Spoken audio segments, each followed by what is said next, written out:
நேயர்கள் அனைவருக்கும் நான் கல்வடங்கம் டாக்டர் சத்யநாராயண சர்மா பேசுகிறேன். இப்போ தான் நம்ம குரு அதிசார பயிற்சி எப்படிப்பட்ட பலன்களை தரும் அப்படின்னு பார்த்தோம். அந்த அதிசாரமாக போன குரு இப்போ திரும்ப வக்கர நிலையில் திரும்பவும் மிதுன ராசிக்கே வரப்போகிறார். அந்த வக்கர நிலையில் குரு சஞ்சாரம் செய்கின்ற போது எப்படிப்பட்ட பலன்களை ஒவ்வொரு ராசியும் பெறும் அப்படின்னு தான் இப்போ பார்க்க போகிறோம். வாக்கியப்படி பார்த்திங்கன்னா கார்த்திகை 2ஆம் தேதி, அதாவது 18/11/2025 அன்று அதிசார நிலையில் சென்ற குரு பகவான் வக்கர கதியில் திரும்ப வருவார். கடகத்திலேருந்து மிதுனத்தை நோக்கி நகர்ந்து வரக்கூடியவராக இருப்பார். அந்த வக்கர நிவர்த்தி எப்போ ஆகும்னா பங்குனி மாதம் 3ஆம் தேதி, அதாவது மார்ச் மாதம் 17ஆம் தேதி வக்கர நிவர்த்தி அடைஞ்சு திரும்பவும் குரு பகவான் நேர்கதியில் வருவார். அப்போது இந்த ஒரு 3 மாதம் 120 நாட்கள் சராசரியாக பார்த்திங்கன்னா குரு பகவான் வக்கர நிலையில் சஞ்சாரம் செய்வார்.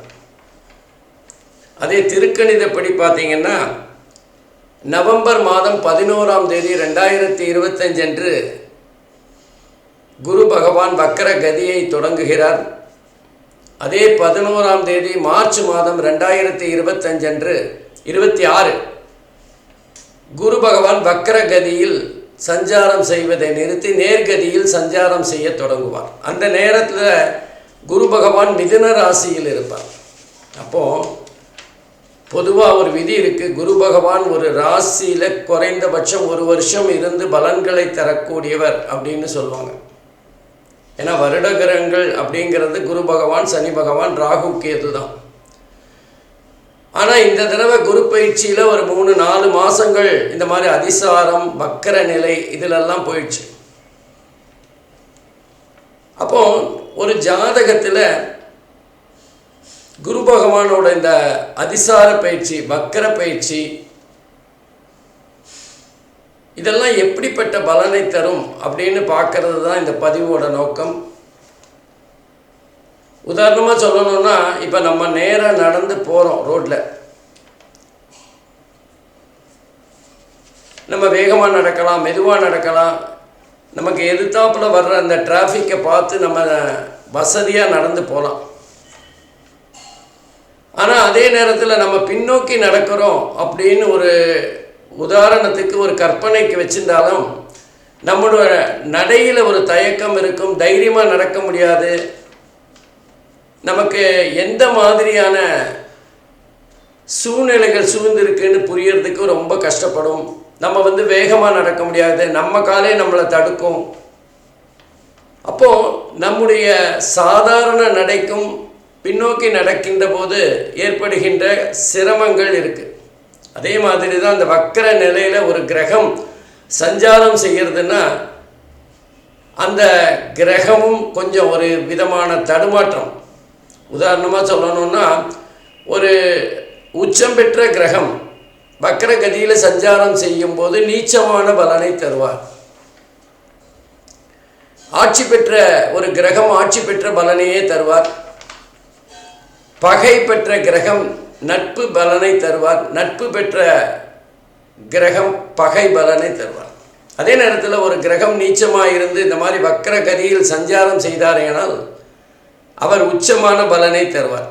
இதெல்லாம் வக்கர கதியில் வரும்போது ஒரு கிரகம் எப்படி தடுமாறி பலன்களை தருகிறது அப்படிங்கிறதுக்கு ஒரு உதாரணங்கள்.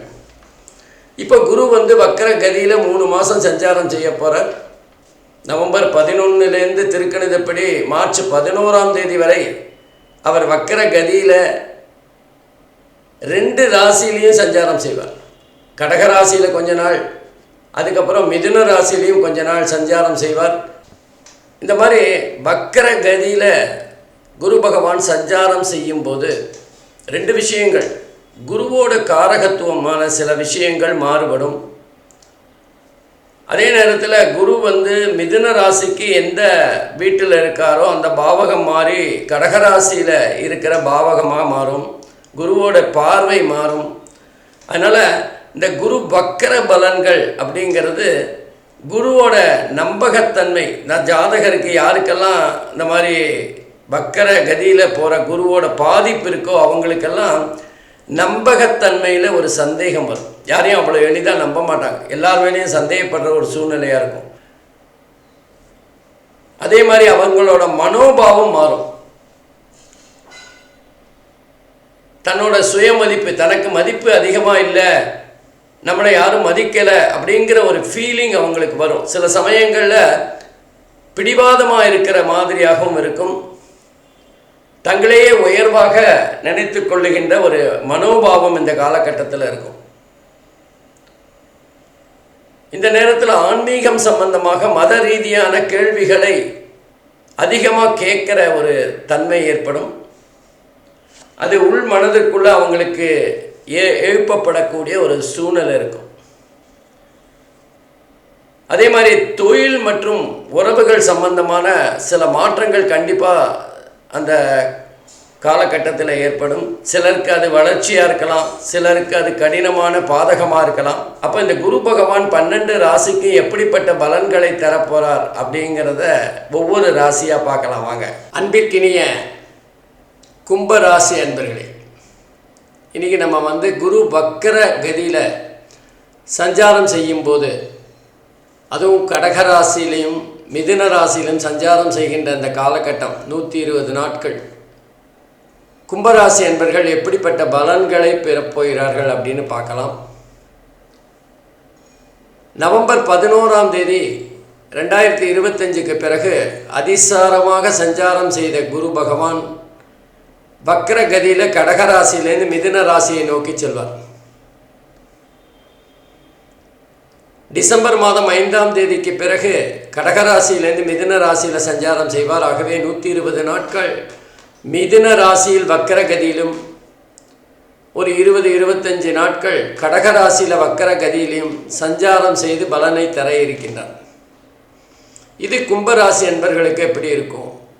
கும்பராசியை பொறுத்தவரை குரு பகவான் கோச்சாரப்படி 5வது வீடு என்று சொல்லப்படுகின்ற பூர்வ புண்ணிய ஸ்தானத்தில் சஞ்சாரம் செய்கின்றார். நல்ல இடம் குருவை பொறுத்தவரை. அதன் பிறகு அதிசாரமாக கடகராசியில் சஞ்சாரம் செய்தார். அதுவும் நல்ல இடம்தான்.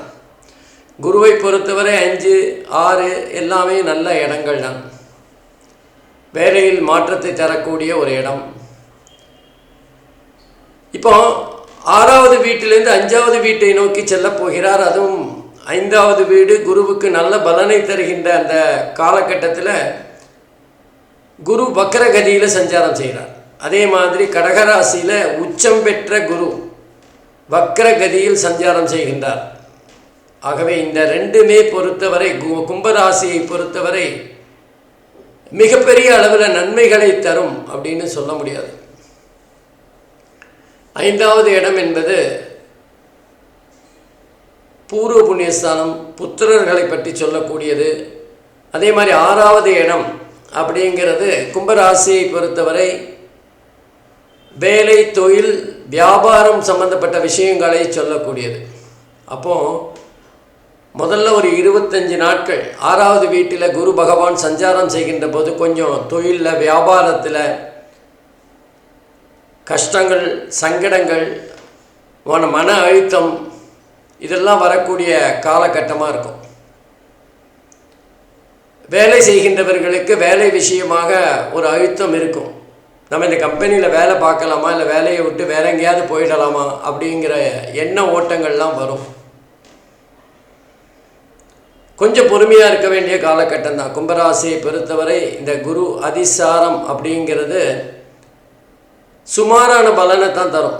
ஏன்னா அதுவும் முதல்ல 25 நாட்கள் நவம்பர்லேருந்து டிசம்பர் 5ஆம் தேதி வரைக்கும்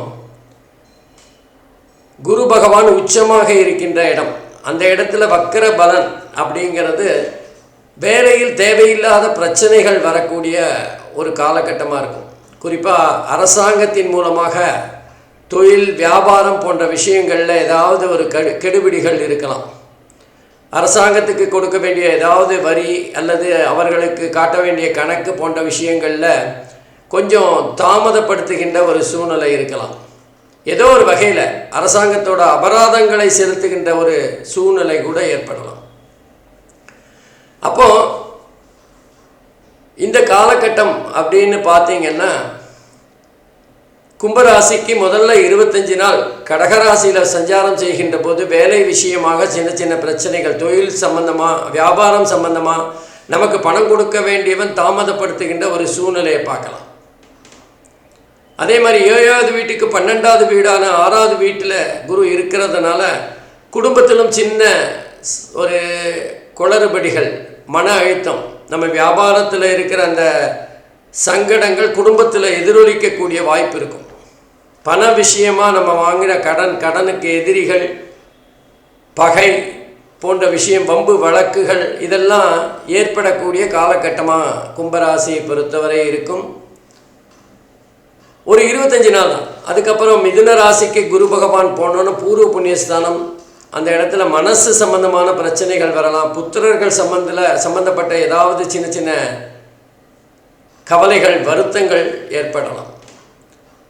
குழந்தைகள் விஷயமாக அவர்களுடைய கல்வி, அவர்களுடைய திருமணம், அவர்களுடைய புத்திர பாக்கியம் போன்ற விஷயங்களில், அவர்களுடைய வேலை, அவர்களுடைய வியாபாரம் போன்ற விஷயங்களில் மன அழுத்தம் ஏற்படக்கூடிய வாய்ப்புகள் இருக்குது. பூர்வீக சொத்து ஏதாவது உங்களுக்கு வர வேண்டியது இருந்தால் அது இந்த காலகட்டத்தில் தாமதமாகக்கூடிய வாய்ப்புகள் தான் இருக்குது. பெண்களை பொறுத்தவரை இந்த காலகட்டத்தில் அவர்களுடைய புத்திர பாக்கியம் தாமதப்படுகின்ற ஒரு காலகட்டமாக இருக்கும்.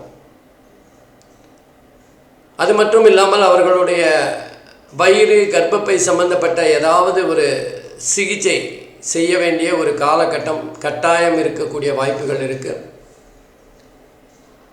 இன்னும் சொல்லப்போனால் சில பேருக்கு அவர்களுடைய நுரையீரல், இருதயம் சம்பந்தப்பட்ட பிரச்சனைகள், சுவாசம் சம்பந்தப்பட்ட பிரச்சனைகள் வந்து செல்லும். இந்த 120 நாளும் பெரிய அளவில் கும்பராசிக்கு நன்மைகள் வராது என்றாலும் அவ்வப்போது எதிர்பாராத திருப்பங்களாக சில நல்லவைகளும் நடக்கக்கூடும். மொத்தத்தில் இந்த காலகட்டம் கும்பராசி அன்பர்கள் கொஞ்சம் தங்களுடைய முயற்சிகளை, தங்களுடைய மன அழுத்தங்களை, தங்களுடைய கோபதாபங்களை குறைத்து கொள்ள வேண்டும். ஏதாவது சின்ன சின்ன விஷயங்கள் இருந்தாலும் அதை அனுசரித்து போகின்ற சூழ்நிலை தான் நல்லது. இந்த நேரத்தில் நம்முடைய நியாயங்களை பேசி நம்ம மேலும் சிக்கலைகளை உருவாக்கக்கூடாது. பொறுமையாக இருந்தால் நிச்சயமாக நம்ம நிறைய விஷயங்களை சாதிக்கலாம். நமக்கு நேரம் சரியில்லாத போது நாம் மௌனமாக இருப்பதே பெரிய அளவுக்கு நன்மைகளை தரும். கும்பராசியை பொறுத்தவரை கவனமாக இருக்க வேண்டிய காலகட்டம். நன்றி, வணக்கம், வாழ்க வளம். ஸ்ரீ குபேரன் டிவியை பார்த்தமைக்கு நன்றிகள். மேலும் இது போன்ற தகவல்களை தெரிந்து கொள்ள ஸ்ரீ குபேரன் டிவியை சப்ஸ்கிரைப் செய்யுங்கள். மறக்காமல் பெல் ஐக்கானை கிளிக் செய்யுங்கள்.